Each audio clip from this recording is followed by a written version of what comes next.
This is the Five Stars Podcast. Let me talk to you.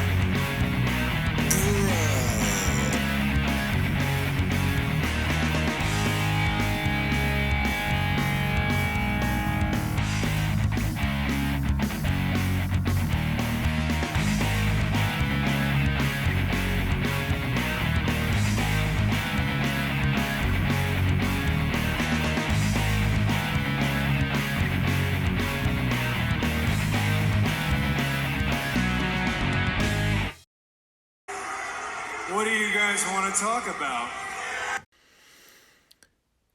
The AEW drama. How it continues to bubble up and leave us hanging on the edge of our seats. Maybe. If you care. For some, the backstage gossip is always the central focus when it comes to AEW. And for the rest of us, it's just trying to watch the weekly TV shows and pluck out the good content where we can find it. Hard to come by these days, but there are some nuggets of good stuff here and there. But that is also why we try to balance it out on the Friday shows every week on the Five Starr Wrestling Report podcast. Even though the Retro series kind of let us down this week with there not being an NWA studio show to report on. Talk about that in a while. But as always, we are here on YouTube and Rumble every Monday and Friday for new content. So make sure to subscribe and stop back to watch the show each week on either platform. You can also do me a solid on YouTube by hitting the like button. Obviously, comments are welcome for each video. And make sure to hit the subscribe button and have the bell icon turned on for notifications. Would appreciate the support from any and all new or returning viewers. So we'll talk about the Dynamite show in a minute, but I did want to note here that this was the second week where the names CM Punk and or The Elite were entirely blacklisted. They were not mentioned, they were not cited, there were no updates or announcements of anything going on with that whole investigation right now. So they are indeed keeping all that as hush-hush as humanly possible, and quite frankly, I'm all for it. I mean, the less I have to mention of anything involving the Elite, the better. And in fact, they pretty much kept anyone off the show that has close ties to the Elite in any way. No Adam Page, no Job Order, no Brandon Cutler, or anyone that hangs around that Great Skull crew. They were all left out this week. Funny how it made the show a whole lot more watchable than normal. Coincidence? I think not. So they open with the tournament semifinals. It is Jon Moxley versus Sammy Guevara, with the winner moving on to face either Chris Jericho or Bryan Danielson in the final round. And for anyone watching that actually thought Guevara had any chance of going over in this match, I think we should start with a basic question such as, when was the last time Sammy Guevara actually wrestled on TV? I just figured he was out fucking Ty Conti most weeks, which is why I didn't even really notice he hadn't wrestled since the Stone Age. Either that or I just figured he was hurt, because if I don't see anyone on this show for more than 3 or 4 weeks at a given time, I just presume they're injured. Because everyone on this roster is injured to some degree at this point. The match was kind of what I expected it would be. It was a styles clash for one. I've never been a particular fan of Sammy Guevara, and every time I watch him work, I'm usually on a countdown clock to determine when is he going to do something stupid and reckless for no reason. Shockingly, he kept the stunts to a minimum here.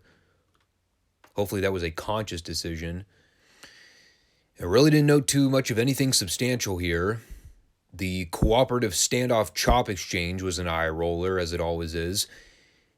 Happens in every AEW match, and at this point I just try not to even harp on it. It was also particularly stupid here because Not only did Moxley win said chop exchange, but then Guevara was immediately back doing tope dives out to the floor, the first of which he barely even made contact with Mox to begin with. And they ended up coming back from break and doing some more stuff, most of which was less offensive than the fake chop exchanges from earlier. They've completely killed the anvil elbow spot. Not only does it look fake as shit when Moxley does it, but now it's not even factored into the finish. Now they're just doing it as a random spot in matches. They do a deal where Mox gives Guevara the elbow shots, and then 5 seconds later, Guevara is hitting Moxley with a Spanish fly off the ropes. Totally no-selling it. The girls' run-in stuff at the end was completely unnecessary and added nothing of value to the match. I still maintain that Anna Jay is the best, worst actress in the company. Like, her overselling and heel antics are so cartoonish. At this point, it totally surpasses bad and just becomes laughable. You know, again, Mox going over at the end was about as shocking as me waking up in the morning and having to take a piss, but whatever. Mox is hit and miss, man. Yeah, his matches are not my cup of tea, and they never have been. And, you know, whenever he's not out there talking about drinking people's bodily fluids, his promos can sometimes be good, but that's all I really have to say about the segment. A very predictable finish with two guys that I'm not a fan of. So that brought us to MJF and Friends. We'll get to the Friends part in a minute. First, we had Max coming out and immediately calling for them to kill the music. And his deal here was to reflect on the face-off he had last week with Moxley. Said he hasn't slept in a week because when they stood toe-to-toe, MJF realized that Moxley didn't fear him, and that really pissed him off. Which, albeit, I kind of found that line funny. But, I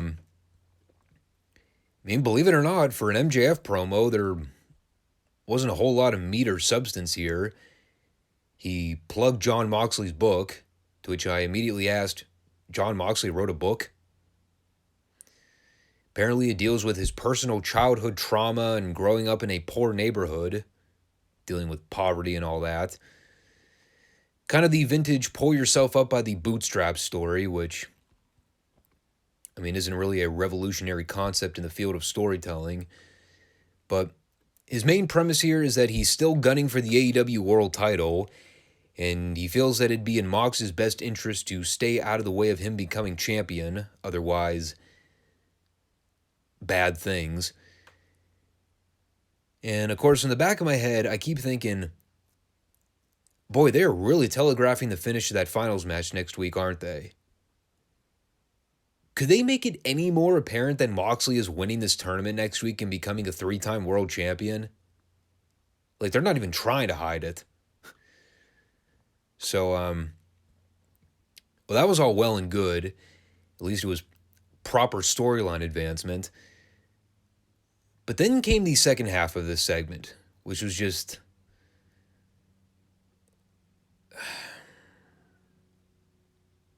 honestly, I still don't really even know. So MJF introduces the group that helped him win the casino ladder match at the pay-per-view.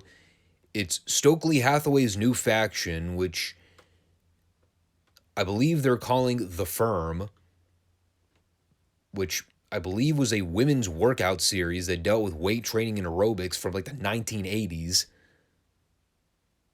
So they are named after a female exercise course. Lovely. And the group, for those of you that don't know, consists of the following names. W. Morrissey, who we have seen twice on AEW television, and both times he got the Enzo Amore chant thrown at him. Austin and Colton Gunn, who have done some fine work as an underneath comedy team, but aren't really seen as anything else in AEW beyond that. Lee Moriarty, who I completely forgot existed, and Ethan Page, who is a prime example of a guy that should have been a bigger deal in the company after all the time he spent just hanging around in the locker room playing with his dick. So, yeah, that group. That's a thing now, apparently. Because if there's one thing that AEW really needed on their TV show right now, it's more factions. And I'm sitting there listening to Stokely kind of run through the group members and talk about all their agendas. And at the same time, he's dropping lines about hanging out with Britt Baker and watching television reruns with the House of Black, saying he's not a manager or an executive, but merely a friend. Yet at the same time, somehow this isn't a faction, but more or less a support system or something like that. What the fuck? Like, no joke. That was exactly what I said aloud after the segment was over. I said, what the fuck was that? And what did Stokely just ramble on for about 10 minutes that went in one ear and out the other? I have no explanation for anything that happened here. It looks to be just another copy and paste example of random guys thrown together in a group because Tony doesn't really have any idea what to do with them. It's a schmoz of bodies that'll arbitrarily come out together on TV. They'll stand in the background and do nothing, and none of them will be better off having served time in the group. That's how I see it going, but maybe that's just the skeptic analyst in me that sees how most factions churn out in AEW. Then we had Jungle Boy versus Jay Lethal for some reason.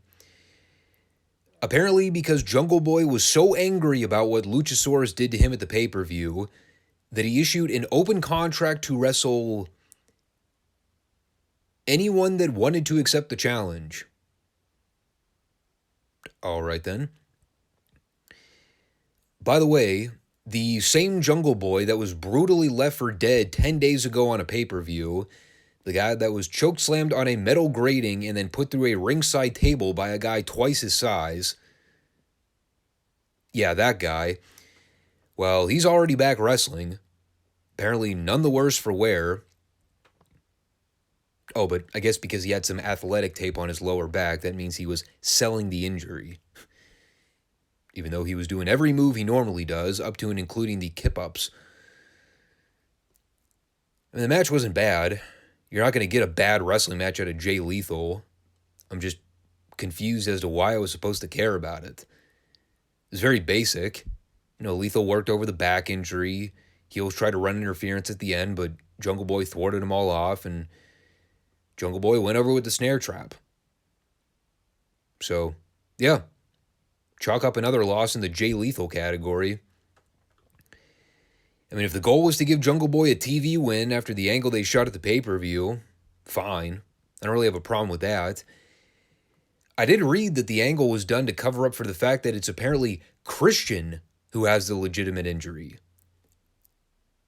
Even though the guy has also not wrestled on television since the dinosaurs were wiped off the face of the planet.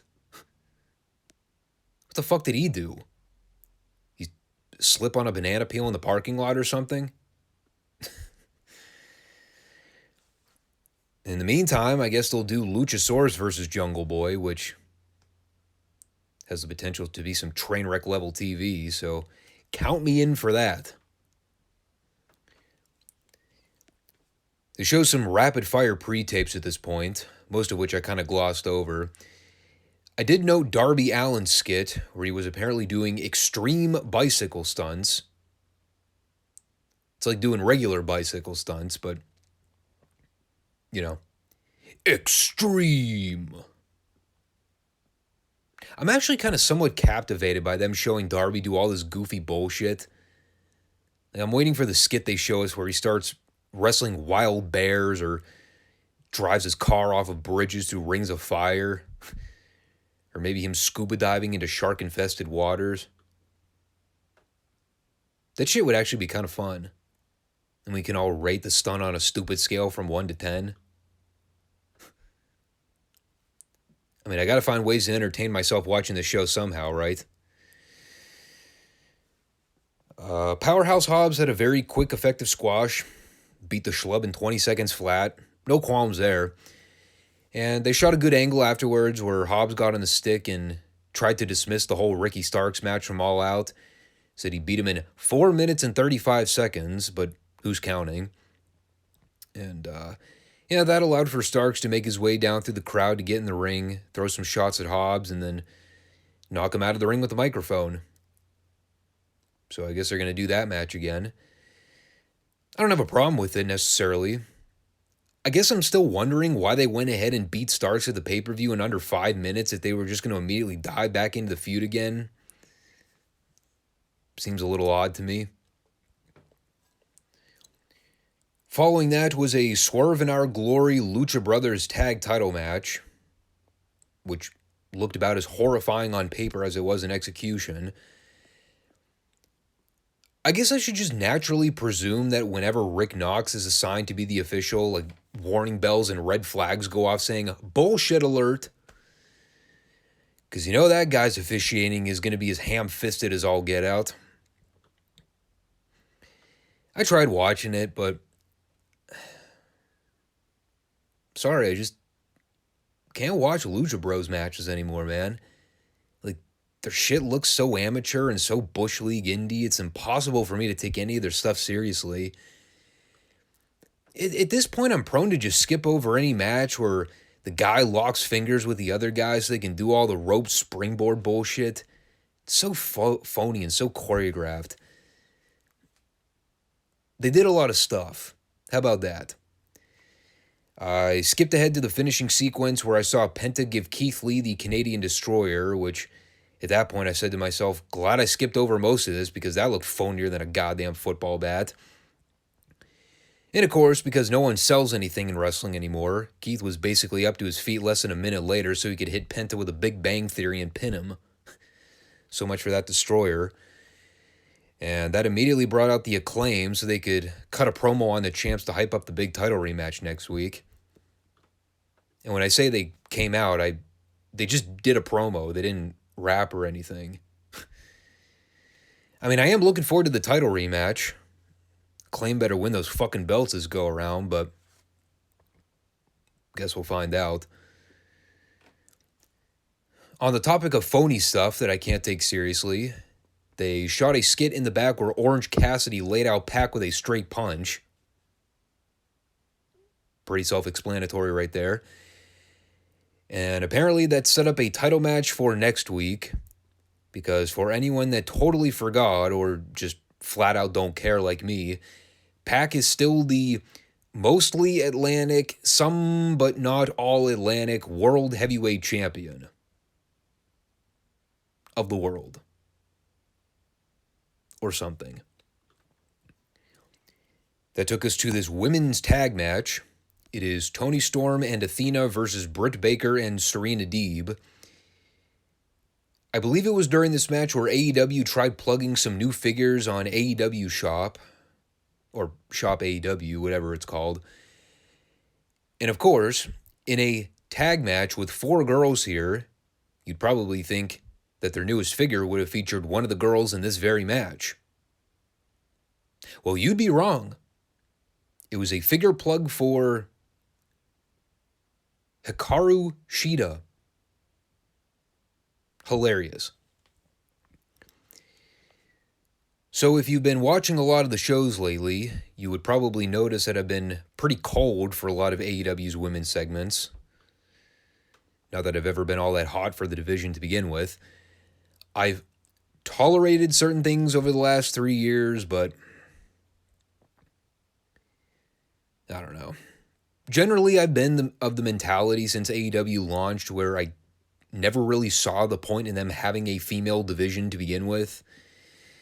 Really didn't seem justified based on the talent pool they acquired, and aside from a couple passable matches here and there, I wouldn't really say AEW's girls division has knocked it out of the park in any way. Certainly doesn't stack up to WWE's female roster, and I have plenty of issues with a lot of the female talent over there too, but at least WWE's female roster has some actual star power and name value. I don't know, the match existed. They did some moves.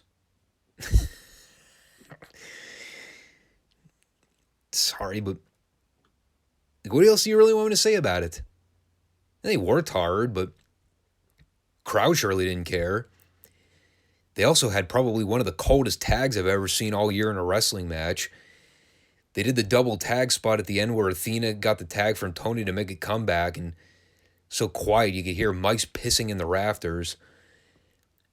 I think my main problem here is that even though I really didn't have a problem with any of the women in the match per se, I also wouldn't say I'm particularly interested in anything that's going on with AEW's female roster at the moment.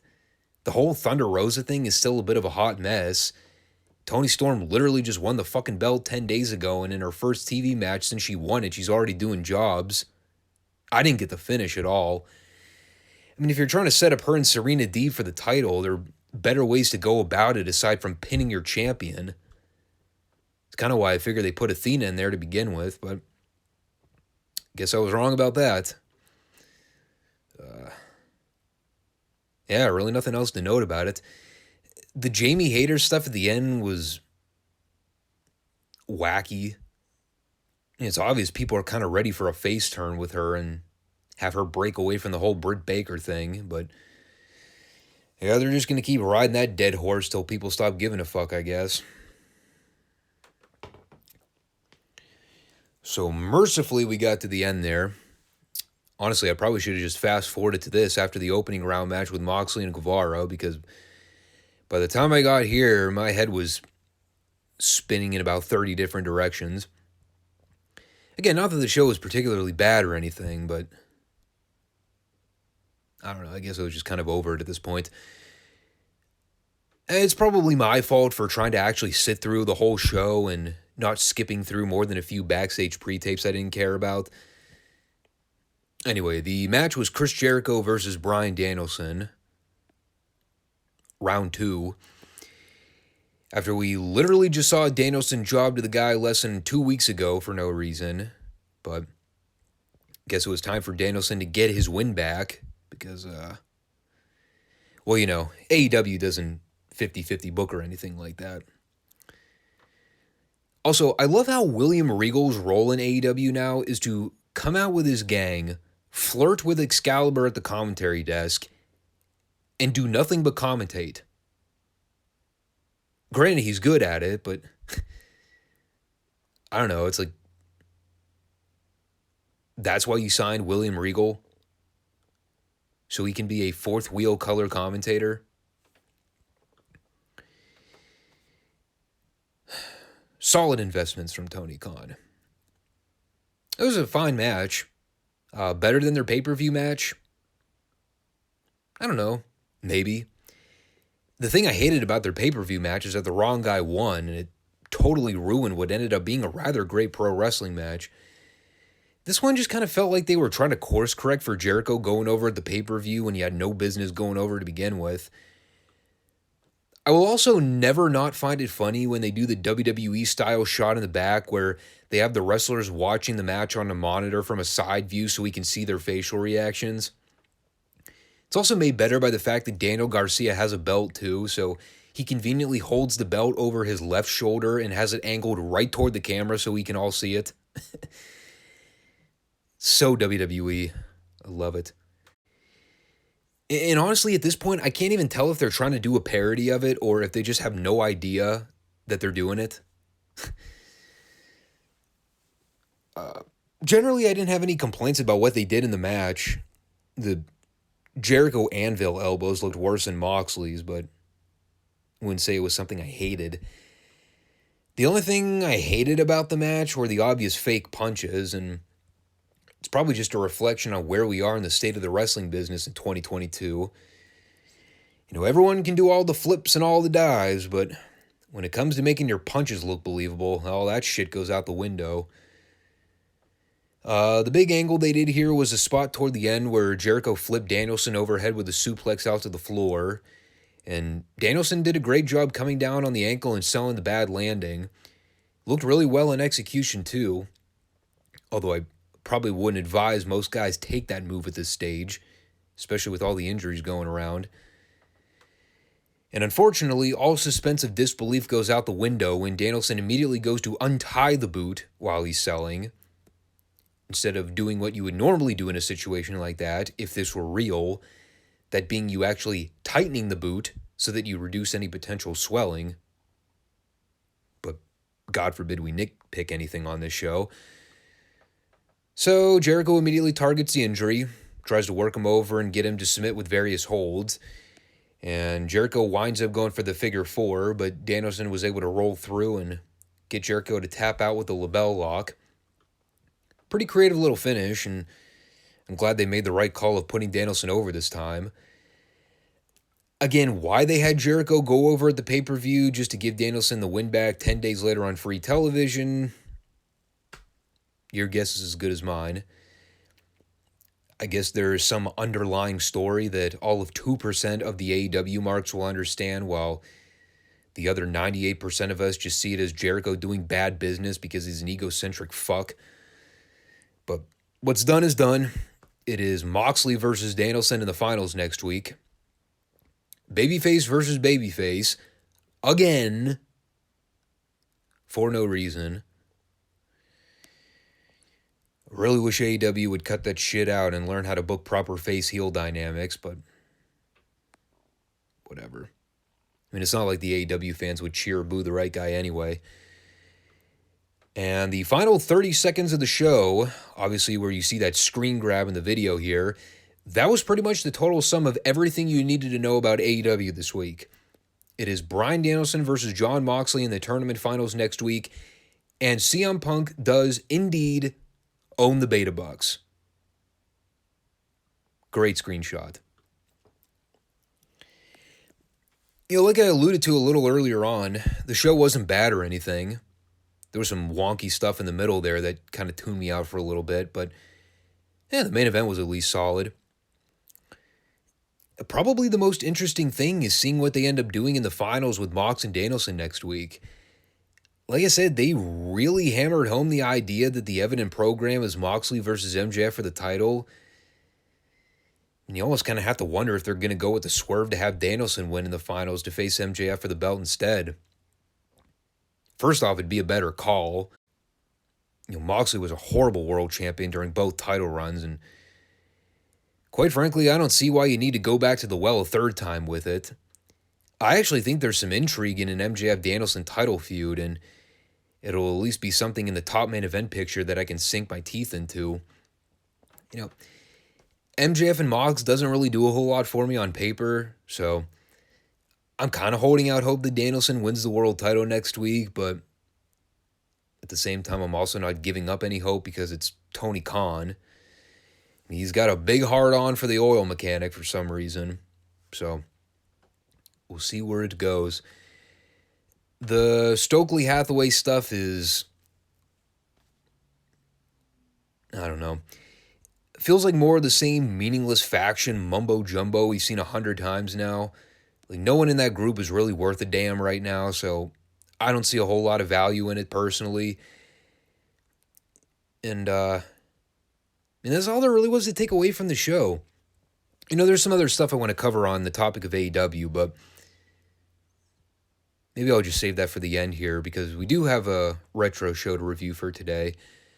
No episode of WCW this week. They did not have an archive studio show in the Peacock library, so we will resume with the TBS studio shows next week. These next few shows, they're running approximately 45 minutes in runtime, so whatever was preempting at the time, whether it was sports or something else, I have no idea, but the NWA shows have usually been hovering around that 45 to 60 minute window over the last month or so. But for now, we're going to move on to World Class Championship Wrestling. So they opened the show with a replay of last week's American Heavyweight title match with Jimmy Garvin and Chris Adams. And Mercer kind of set this up in the opening of the show by going over the story of how that all went down. Not going to review the match again because we literally just talked about it a week ago, but I did want to note the hilarity of the whole storyline because it is so preposterously 1980s. So they film a pre-tape weeks back where Mercer was at Jimmy Garvin's estate, for lack of better terms. Or I guess a more accurate description is they were at his office space. And this was when Garvin had literally just won the American heavyweight title. And because he's a cocky heel, he decided that he was going to defend the belt every week on world-class television. You know, because Garvin is such a class act. So, of course, his first opponent in that series of title defenses was against Gentleman Chris Adams, and they ended up going the full 10-minute Broadway with Garvin barely escaping through the skin of his teeth with the belt. And after the match was over, he did an interview in the corner of the ring while he was clutching onto his belt, saying, "That was too close, and I'm done with the weekly title defenses." So all it took was one close call for Garvin to lose the belt. And right there, he decided, I ain't defending this belt on TV every week. Fuck that. What a heel. Sitting there in the corner going, I'm the American heavyweight champion, and I'm going to stay the American heavyweight champion. Therefore, no more title defenses. That was his rationale. Well, it'll surely guarantee you stay the champion longer. Just don't defend the belt. Why didn't I think of that? So that thing was really great. And that was a nice little lead into the Jim Garvin Iceman King Parsons match. Non-title. Because we ain't doing those weekly title defenses anymore. That doesn't work for Gorgeous Jimmy, brother. Iceman's got to earn that title shot. Pretty good match overall. I don't really have to fill you in with the details on what made Garvin's matches so great back in the day. The dude just ate, slept, and breathed heel every time he was on camera. At least at this stage in his career. Before he turned babyface later in his career and... it was never the same. As always, we had some stellar commentary from Bill Mercer here. I actually had to break out the online dictionary in this match because, as God is my witness, Mercer dropped a word in here that I have never heard of before. There's a deal where the Iceman was working over Garvin, and he was giving him some old school standing jabs to the jaw, and Mercer noted that the Iceman was talented in different facets of pugilism. And I immediately hit the pause button, and I wound it back. After a second playthrough, I was like, what the fuck is a pugilism? Sounds like a religious practice. Well, upon breaking out the Google machine, I then learned that pugilism, by definition, is the profession or hobby of boxing. You learn something new every day, kiddos. In a million years, I never would have suspected that pugilism was another term for boxing. Like I said, though, very basic match.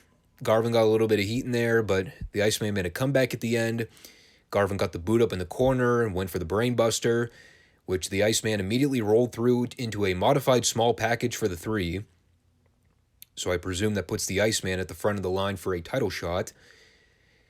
It also gave Garvin the opportunity to gloat in the ring and strike a flex pose, just to establish that he was still the champion. And a douchebag. Then we had Mr. Ebony going up against Kerry Von Erich. Show of hands for anyone that forgot Mr. Ebony was a thing. The match existed. I'll be honest, I got distracted here because anytime they cut to the hard cam shot of the match, there looked to be... I honestly don't even know how else to describe it, other than it looked like 3 shit stains on the camera lens. And for the record, no, I'm not talking about 3 Vince Russos. I'm talking about legitimate brown shit stains. And at first, I thought it was my computer monitor, but I didn't want to try and scrape anything in the case that I made a smear. But it wasn't me. It was just their camera. I was very relieved. But at the point I realized that, I also missed about 50% of the match because I wasn't paying attention. I did note the drop down tackle hip toss spot they did very early on where Ebony was the one to do the drop down spot, but Carrie was the one to do the hip toss. So, in order for them to pull off this spot, Carrie had to run off of the ropes and then come to a dead halt in order to grab Ebony and throw him over for the hip toss. Very wacky. Aside from that, they did some passable back and forth wrestling, with the finish seeing Carrie give Ebony a weak-looking power slam off the ropes for the pin. And of course, Skandar Akbar and the Mongol tried to stick their nose in there at the end, but Carrie quickly fended them off. Obviously, they had been playing up the story of Akbar calling out the locker room babyfaces for being too spineless to get in the ring with anyone from Devastation Incorporated, with Kamala sort of being at the top of the food chain. So, I don't know, this seemed to be designed to get the Von Erichs involved with more of Akbar's group going forward. Thumbs up to that. Although that probably means we'll have to sit through a Kerry Von Erich Mongol match in the coming weeks. Sounds rather ghastly. So, well, at this point, Mercer began recapping the Von Erichs Freebird storyline from pretty much the beginning. Right now, their rivalry is all centered around the six-man tag team titles, which, if you all remember from the Christmas Star Wars event at the Reunion Arena at the end of '82, David Von Erich actually won the belts for him and two of the Freebirds when they were still friends. But that was before the cage match main event with Flair and Kerry, where Michael Hayes and Terry Gordy turned heel and fucked Kerry out of the belt. So, they went back in the time machine and showed the closing minutes of the Star Wars match, which is still among the best wrestling angles ever shot in the history of the business. And to this day, I still wince every time I see Kerry take that cage door slam to the head. I mean, I know it was worked, but goddamn, it looked brutal. So at that point, Mercer took us to the State Fair Coliseum in Dallas, the match with David Von Erich and Terry Gordy, where both men were handcuffed to each other. And that was the match where David beat Terry with that little spot at the end where he went under Terry's legs and then flipped him into a pinning position. It was a really cool looking finish. But the big takeaway from that was the afterbirth, where the Freebirds all ganged up on David and cuffed him to the ring ropes to put the boots to him. And that's all there really was to it. Just a 2-minute recap of the program devoted to storyline. Really good stuff. I had actually forgotten all about that David Gordy handcuff match until they showed it on a replay, so glad they caught me up with the whole thing. And at that point, I believe we directly went into the main event. It is Bruiser Brody versus the returning Terry Gordy, who had been over in Japan for a period of time and had not been seen on world-class TV. And they played up the story early on here where Gordy was exerting a more vicious side to his offense, saying he was training with some of the top-shelf athletes over in Japan and learned a more wild, dangerous ring style. We'll get to that in a minute. And they had Gordy work over Brody from the jump by attacking him right after the opening bell. They shot a deal later on where Brody caught Gordy with a boot in the corner and started firing back on him. But when he went for the running knee drop, Gordy moved out of the way. And they probably went maybe another minute or so until Gordy tried to whip Brody off the ropes, only for Brody to come back with a flying crossbody attack for the pin. But that wasn't really the focal point of the segment, because Gordy immediately went to the attack on Brody after the bell, and he applied the Oriental Spike, which we were told he had mastered under his training with Killer Khan, for those of you that didn't know that little bit of history. And this kind of became a stable piece for Gordy's offense, and they had the great shot where Brody got his head busted open, probably because of all the fucking blade jobs he'd done by this point in his career. Dude was the epitome of looking like he'd been run through a razor blade factory.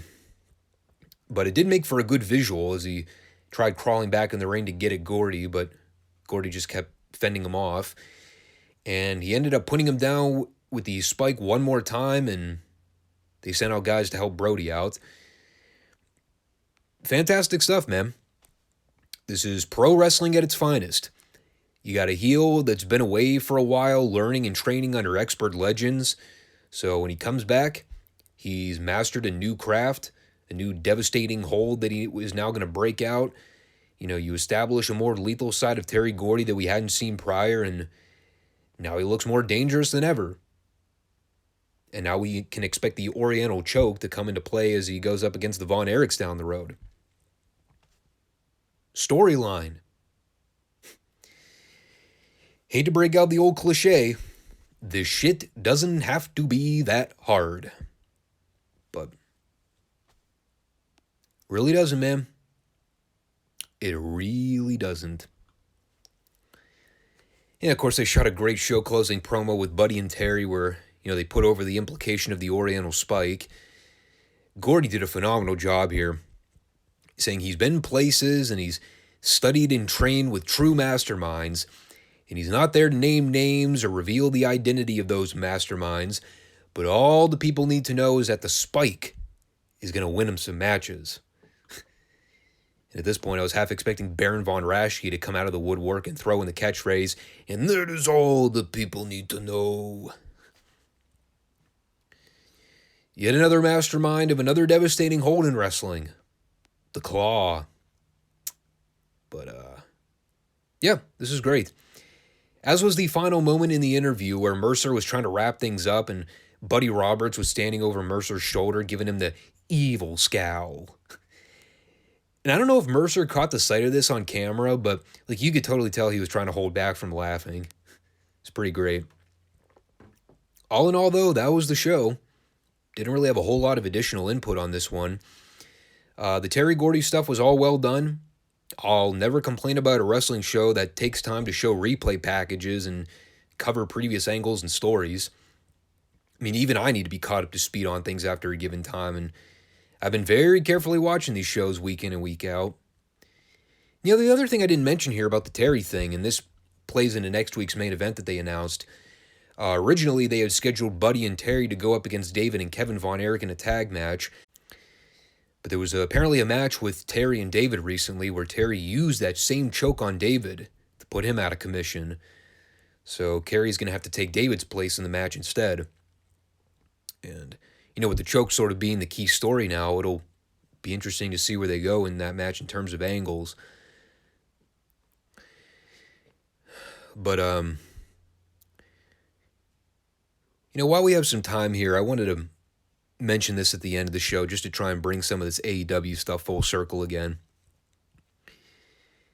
Without a doubt, this whole all-out media scrum story has probably been the biggest thing to happen for AEW in 2022. Now, whether you fall in the camp of believing that's a good thing or a bad thing, personal preference, I guess. Obviously, you're going to have all the Alex Jones conspiracy theorists out there that are going to try to continue to drum up the, is it a work or a shoot bit? Time will tell with that, obviously. I mean, I'm still personally of the opinion that the Montreal Screwjob was the greatest work in the history of professional wrestling, and 20-some years after the fact, we still don't really know the full truth about that whole angle, and it's still among one of the more popular wrestling topics to go back and revisit because it's such a fascinating story and there's so many unanswered questions all these years later. But here's what I'll say about the whole fallout to the CM Punk Elite business. One of the big conspiracy theories I hear a lot of people talking about is the fact that because Punk probably instinctually or subliminally knew that he was injured following that match with Moxley at the pay-per-view, he probably figured, fuck it. I know I'm out. I know I'm going to have to relinquish the belt again, so if this is my one chance to vent all my frustrations on a public platform for all the crap I've been taking lately, now's the time to do it. I do agree with the idea from a lot of people that if you really watch Punk's demeanor during that whole tangent, you can tell he was frustrated. He was more than likely speaking from a state of emotionalism. Definitely went in with an axe to grind. Now, it's not to say he wasn't pragmatic or rational about the various things he covered. whether it was the Colt Cabana thing, the Hangman Page thing, or the Bucks. But was it a level-headed delivery? Probably not. And I'm still kind of iffy on what prompted Punk to even go off on the whole Colt Cabana rant to begin with. From the beginning, when he was doing the back and forth with that Wrestling Inc. journalist, whatever his name was, Nick Hausman, I think, I don't even know how to describe it. It was just a weird exchange. Like, somehow they go from Punk taking jabs at Nick Hausman for doing stand-up improv, and somehow when Punk asked him who he did improv with, the name Scott Colton just so happened to have passively been mentioned. Obviously, Scott Colton is Colt Cabana for anyone that didn't already know that. You know, and that somehow perfectly segued into Punk getting on the whole Cabana diatribe for the next 10 minutes. It was convenient, to say the least. It was funny as fuck. And, you know, I laughed every time I went back to listen to it in preparation for the podcast. But, I don't know. The whole opening montage with Nick was just strange. That's all I can really say. It was just very strange, very odd. Maybe there's more to the story on that. But getting back to the topic of Punk's delivery of everything he said, generally, I am of the mindset that if you are going to have a debate with someone, or you're going to try and have a conversation about anyone you have beef with, it needs to come from a state of rationalism. You need to discard the approach of coming at the discussion from a pure emotional reasoning, especially as a man.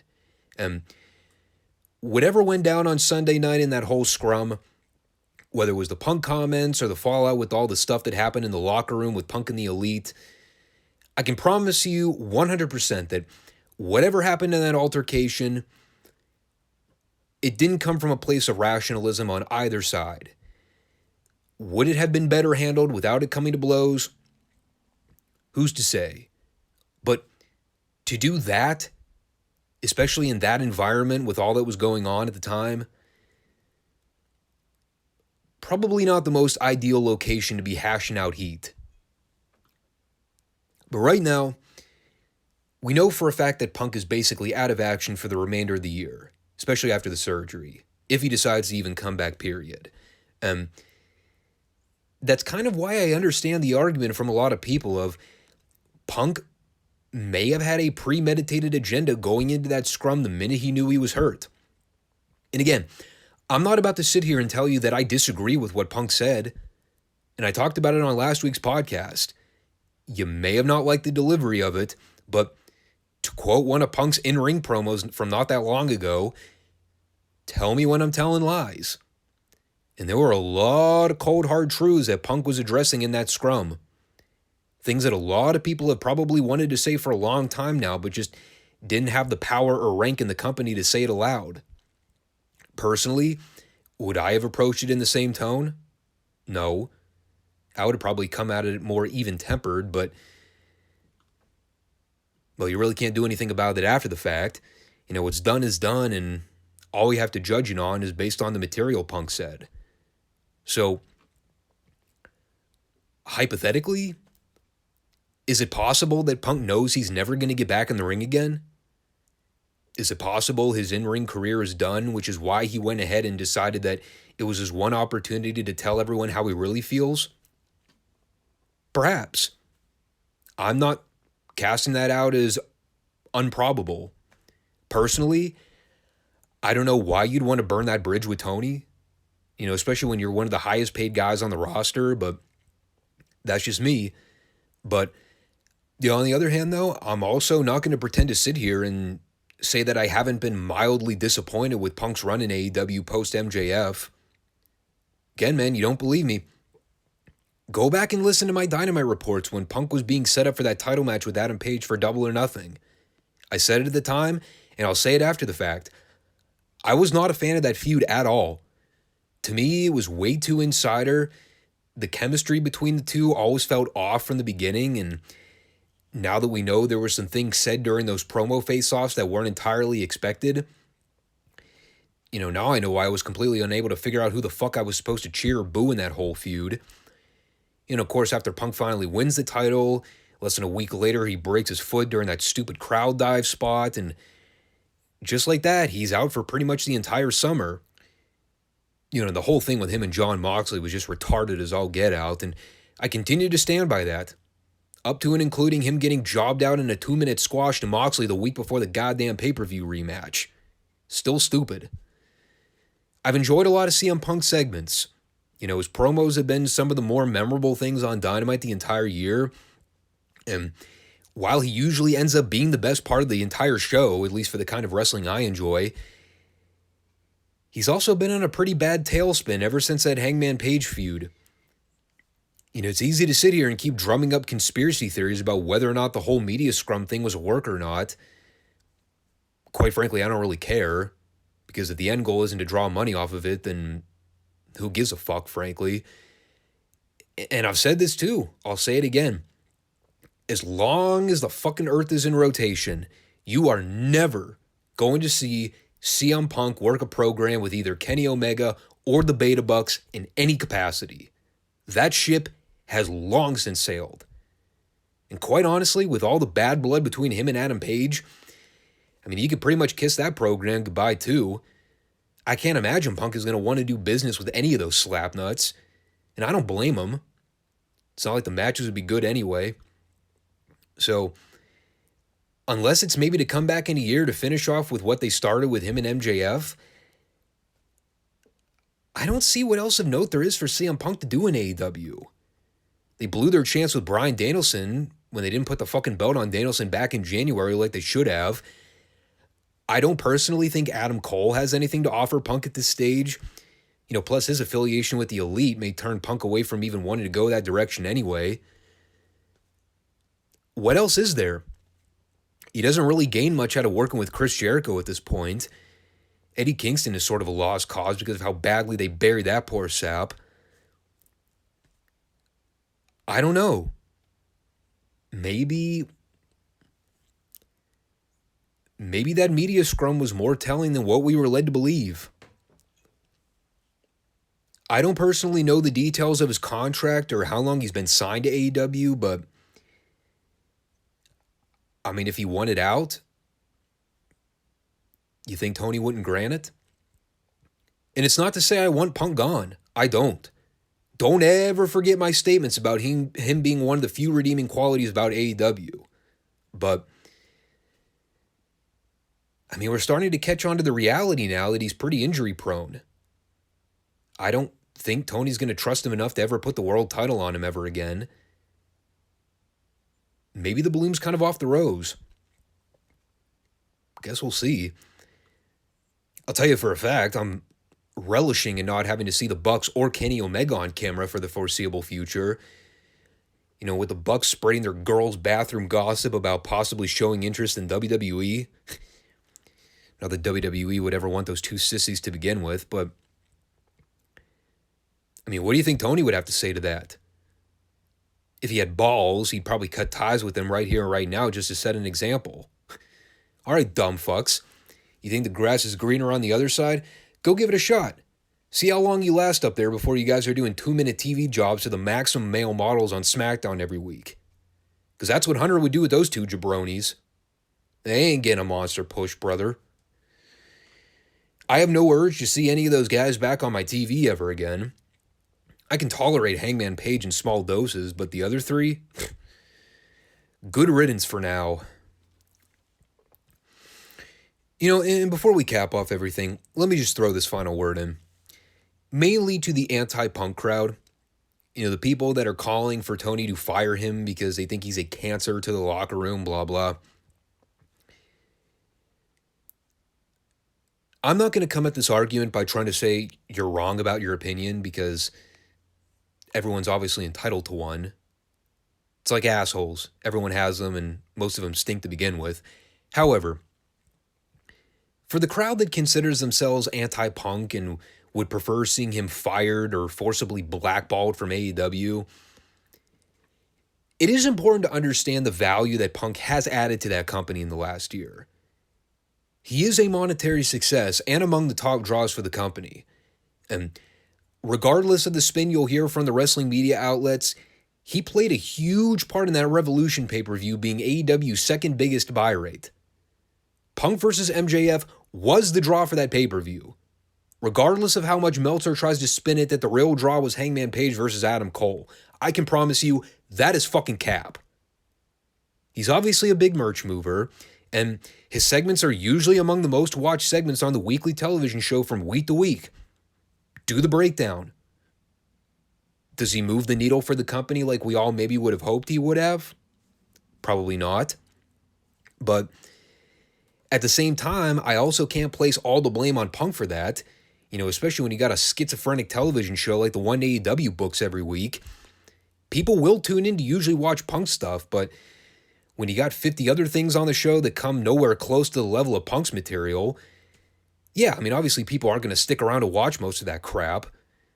Hence why when Kenny Omega returned a few weeks back for that dance theater six-man with the Bucks, they ran off people, including, I believe, 9% of their overall key demo. It's cold hard truth, people. You don't have to like it, but you have to acknowledge it. Punk is a high-value asset to AEW. Do some of us probably wish he would have been more of an asset than he turned out to be after a full year of being with the company? Yeah, most definitely.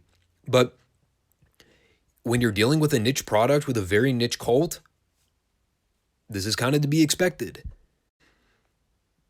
But to pretend that Punk has been any kind of flop or hindrance to AEW is completely asinine. It's ignorant to think that. So, even if you're on Team Elite in this whole war, I think you at least owe it to yourself to understand that CM Punk has been a very integral part to this product in the last 12 months.